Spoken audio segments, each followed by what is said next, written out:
Hi everybody, we're finishing off Sefer Bamidbar with a double parasha of Matos and Masei, and I'd like to turn your attention to chapter 32, which is Lev in Hebrew, heart, and it is the story of Reuvan Gad, the tribes approaching Moshe Rabbeinu and asking to have their inheritance in Transjordan, outside Israel proper. Now, if this story took place 2023, I don't think any of us would have a problem with it. Hey, you want to do that? Great. You want to live out on your own? You're courageous enough to defend yourselves? Fine. Hey, it's a free country, free world. Moshe Rabbeinu's response to them is not like I would have thought, hey, what about the mitzvah of settling Israel?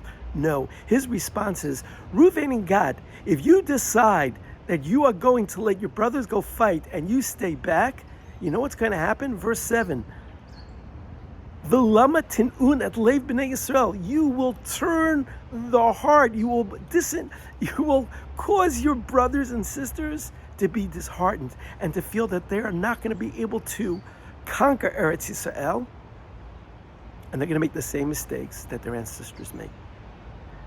Reuvan Gad, your actions have consequences. If you lived by yourselves and you were isolated and you weren't part of a community, knock yourself out.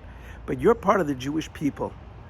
And even though you're willing to live outside the borders, that has ramifications for the rest of us. I can't let that happen.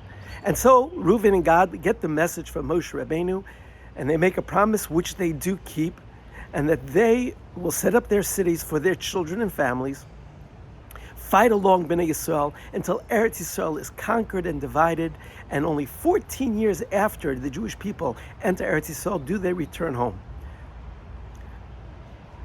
This important value, a Jewish value, that what we do as individual Jews has an impact on our larger community and our larger family.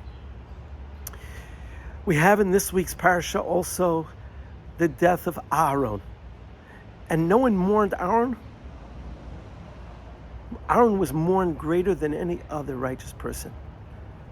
As a matter of fact, the Torah tells us the date in which he passes. No other personality in the Torah do we know that directly from the Torah. And that is because Aaron had an impact on others. He was the Ohev Shalom and the Rodev Shalom. He was the one, as the Gemara tells in Sanhedrin, if he saw two people having a dispute, he would go over and try to solve the dispute. Where there wasn't peace, he would try to create peace. And so Aaron was that figure who understood the importance of everybody getting along, as opposed to, hey, you're fighting with someone else, not my problem. No, it impacts us all. It's like being on the boat and we're all sharing the boat, and someone decides, I'm going to make a hole in my room through the floor. And then some guy walks in and says, what are you doing? He said, well, it's my room. Yeah, but we're all going to sink. That's a Torah value. I'll go one better.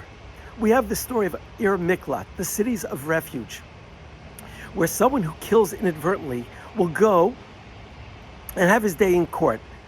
But who takes care of the cities? The Levium, the Levites, the teachers, the role models.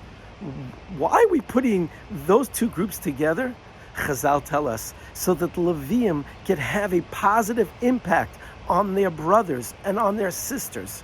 It's a fascinating idea that maybe we take for granted in this day and age where it's, hey, I want to do what I want. It's okay. And the answer is, the Torah seems to tell us, no, we're intertwined, we're intermeshed, whatever phrase you want to use. And maybe perhaps you get this in the chapter 32, Lev, to have a heart. We are now in the 3 weeks. And again, I said this last year and 2 years ago. I wish this will be the last of the 3 weeks that we have to commemorate. My father, Alav Shalom, every Friday would have a list of cholim that he would call to check in on them on Friday. Perhaps that's something we all can consider. Maybe there's one person that you know in your orbit who is going through a difficult time. And maybe just a check-in, maybe a text, or maybe a call, just to say, I'm thinking about you. And so that hopefully we will get a better appreciation of the messages of this week's parsha.